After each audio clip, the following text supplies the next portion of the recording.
oba ombuuza nti ombuzizza Lydia Ideta Sugar Mami. Kisinziira gwe wandiganye ssente kyasibwejja. Tubeere bantu bakulu. Wandiganye aji nga ajazze.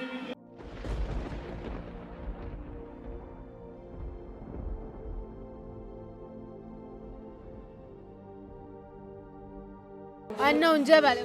Nawe gyebale. Obulamu butambula. Obulamu butambula okusinga we nali ndowooza. Wali obulowoolezo? Nali ndowooza kubonaabonamu awo. Ekyetaabawo. Ndongo kasana sumulula omuziki. Ekimu kitambulira ddala. Waliwo akaseera k'obadde oba wawumulamuko mu music naye ate n'okomawo akayimba abantu ne bakaagala nnyo. Ani yaleeta concept y'akayimba ako? Kayimba Believer. Kuba kati waliwo Believer waliwo Freezing. Left ne right kati Believer lwo yali concept gye nalina kuva dda nga njagala kuluta just specifically mu kisiibo. Ate lwaki? Nali okusinziira ku ddiini gye nali nina eyo n'oluyimba lwe nali nyimbye nga time yalwo entuufu erina kubeera awe watyo wakati w'ekisiibo. Era nali lulina actually mugundi wanaliwandiika mu lockdown naye nga sirutanga. Then mpaka we nafuna ekisiibo ekituufu nengamba kati eno season entuufu ey'oluteeramu. Ate ne lunyambirayo okuba tejjukira nali nkoze eki nali nsiriikiriddemu. Lwaki wali oyagala dduta mu kisiibo? Believer gw'ogamba wa musiraamu oba? Musiraamu nga bw'omuwulira mugumiikiriza anyumira mu shaliya. Muwala musiraamu ebyaddala gy'ali eyo. Ye mukyalawo? Yali mukyala wange. Nga bwe gali nabiwandiika dda. Nabiwandiika dda kale wuli atoneerabira dokita. So kati zenyimba naziwandiika dda nga nkyali mu laavu eri oba bwe bagiyita batya. Eyo laavu ey'okwesuubiza ebiyitirivu.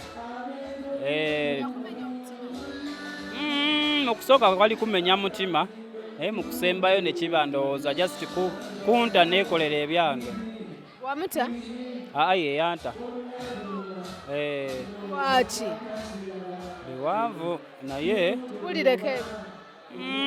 Okuyisiza mu bwangu kaŋŋambe bwe nti oyo baddeko mu relationship n'omuntu okumala emyaka 5 n'okizuula enkeera nti waliyo omulala gwe yakamala naye emyaka 7 nga gwe wakamala 5 nga ye yakamala 7 oli omulala kati ofuna. Mwenna ani yali akola ebyekyayi? Anti nze nkugambye nze yali ayagala ye for 5 years then after nenkizuula nti waliyo wa 7 years n'ebirala ebiri awo nyinza obutabya nywera wano byonna. Wahiringa after all that? Engeri nerija nali nkyali mwavu nali sinnahiringa naye we nafunafunamu ku busente nengattagattawo. Kati wafunayo omulala? Nedda nkyali available. Oli single and search? Nkyali available. Oyagala mukyala afaanana ati? Saagala kusosola mu bakyala bange naye mwenna mbaagala. Bonna mbaagala. Tewali gwe kirekaawo.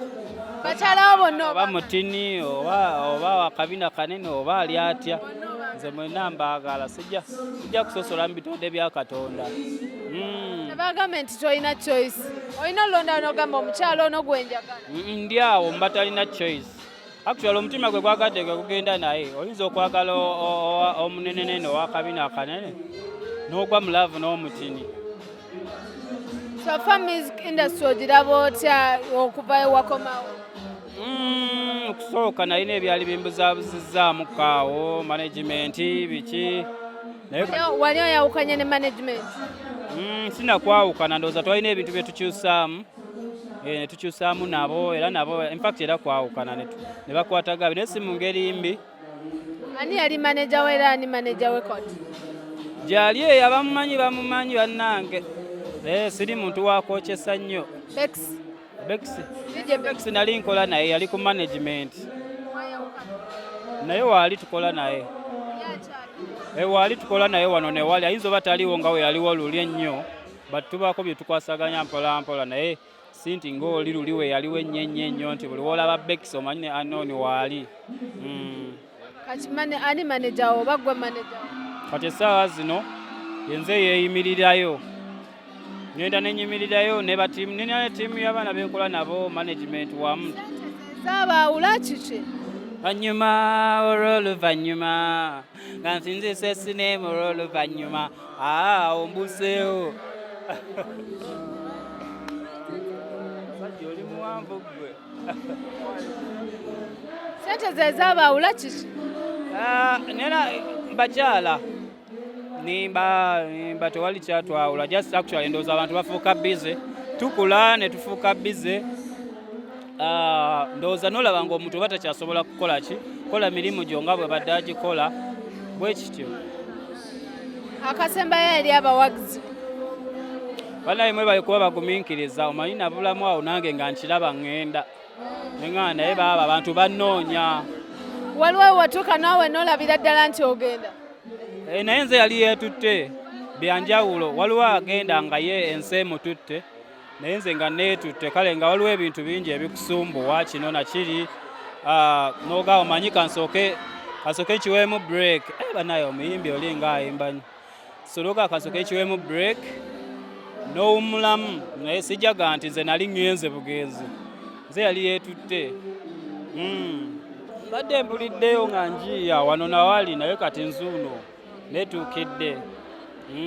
Tukulabe twogere ku nsonga waliwo omukulu eyavaayo n'agamba ennyimba ze muyimba ez'okukaabakaaba tezitunda. Omukulu Zex Birangirangi mumumpitire muwulirire eri nga muwulira ayogera boogezi yagaba za kukaabakaaba gwe tezikunyumira atuleke tukaabe tewali buzibu. Kati waliwo simanyi yakola ki anti yayimba bino ebya raga reggae.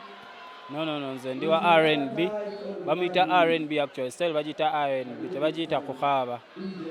Kyakuyisa buti omukulu ono yavaayo n'akyogera nti ennyimba zammwe muliwo emutyo ndowooza ye sijja kulimba, ndowooza ye buli muntu aba ne bw'alowooza bw'alaba ekintu, kati ye alinza okulaba nga kukaaba ye tekirina buzibu kuba ate nze buli wennyimba abantu nga byennyimba babyagala n'alekerawo ntyo kukaaba nga bwenkaaba banyumirwa. Ate kati nze wenfuna so sikirinaako buzibu. Oyimba ennyimba z'omukwano naye oli mukwano? Nagulimu era nsobola okuddamu naye fonaawo nkyali awo wakati. Buzibu ki otuwa ezituzaamu amaanyi ezitugumya emitima, lwaki gwe togwa mu mukwano? No, ngugwamu naye Justin waliwo ekintu ky'obaamu n'okyewala ng'okimanyi kitwala time yo nnyingi. Kati saawa zino njagala kukola music wange okusinga, ndowooza wenna amala n'ensetingayo shemu bweti nga yange weggwere nkeera kunoonya mukyala awo nja kuba at least ndi afuwe. Ogende concert ne waliwo omwana omuto eyakatandika ICD kuva ku Mwamusoko yimba naye yategese lugogo. Naffe tulina bye tumusoose okukola lwakuba ate temubimanyi naye buli omu alina bw'atandika eyo bw'aba asoose okukola sho waliwo byemanyi bingi byensoose okukola naye nga te si bya mu kamera ate si nti buli muyimbi era agenda kukola lwakuba nti gundi yakoze. Naye time yaffe ejja kutuuka tujja kukola. Actually time yange simanyi balala kiki bakirowoozaako, nze nga nze omuntu amoke. Kyekiddeyo ku kiri abantu kye bagamba nti no mwali bayimbi ba COVID? Ne COVID yaggwako dda kati weetuli kitegeeza kati tuli bayimbi ba wano kuba tukyayimba. Kyekyabaletera ozikiza omuliro because mwajja n'amaanyi gwe Victor ne Liam era nga mubeera na ku stage basatu. Okuzikiza omuliro kyekitegeeza mwali ba mangu oba is it the right word? Mwali mutukuba omuziki kumu. Personally nga nze balibo simanyi wakati nze ndi ku side yange, nze nga nze omuntu awo wakati nafunamu ebyali binkwatamu ABCD na music break nensooka nekubamu ka break awo naye nga kyali tekitegeeza nti ate music yaweddewo nemala nenkomawo wendi. Ekirungi okomyewo naye Federation yagaba akasente, wafuna tewafuna? Sinnafuna ku ssente, njagala nnyo ssente.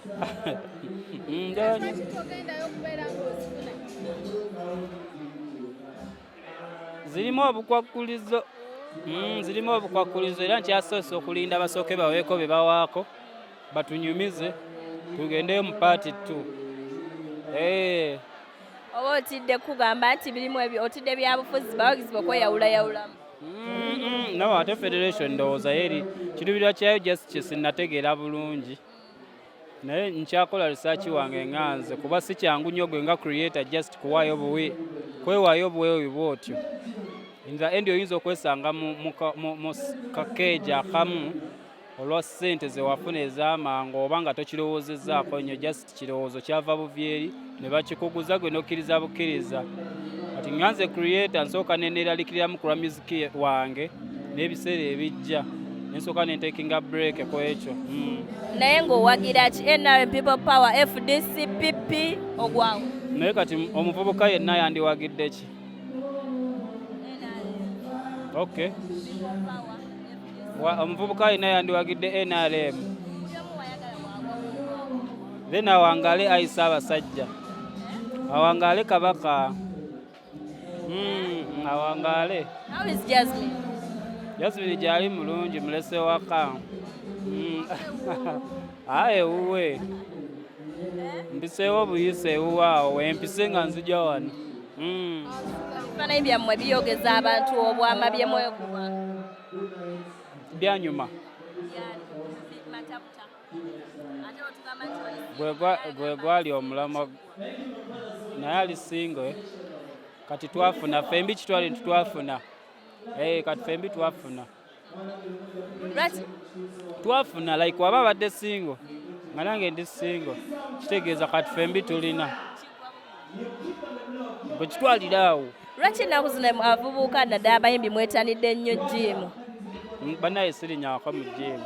Tulaba ng'opositinga ebifaananyi ng'akanyama okajjeeyo eno yonna. Akanyama ko nkayina kituufu naye sirinyangako mu jiimu. Mpitayo buyisi naye sisitulangako ku buzito. Ndi dansa. Nina amazina genzina, ekika ky'amazina genzina. Ndowooza gye kava ogenda olaba ogizeegizeemu ate ndekyo yanasitula nnyo ebidomola by'amazzi ku kyalo nga sinakola ki nga sinayimba. Bagamba ekibala za 6 packs zino mba mwagala kwetega bamami abalinamu kasente. Abalina kasente? Awo tubuukewo awo toyogera ku makama baffe. But would you date a sugar mommy? Wangi? Would you date a sugar mommy if you get a chance?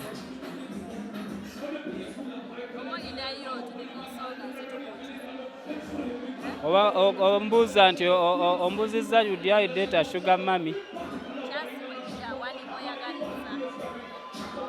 Kisinziira gwe wandiganye ssente kyansi bwejja. Tubeere bantu bakulu. Wandiganye aji nga ajazze. Bashuga mami bali mu kyama ki? Banaye nze simanyi, nze nkyali wano eno ndi sugar boy actually. Ndi sugar boy naye nkyali bwogo. Kuba kati bo wabawagizi bo because wakomyewo na kuba mpya. Twakyusizaamuko katini naye era tugenda batukuba left right naye nga bannaye guno omwaka oba ogujja kyonna kyekiri njagala tubeeko ke tutegeka tugenda kwatagana oba kasho oba ngaako kuba ennyimba era ziweze. Thank you so much. All right.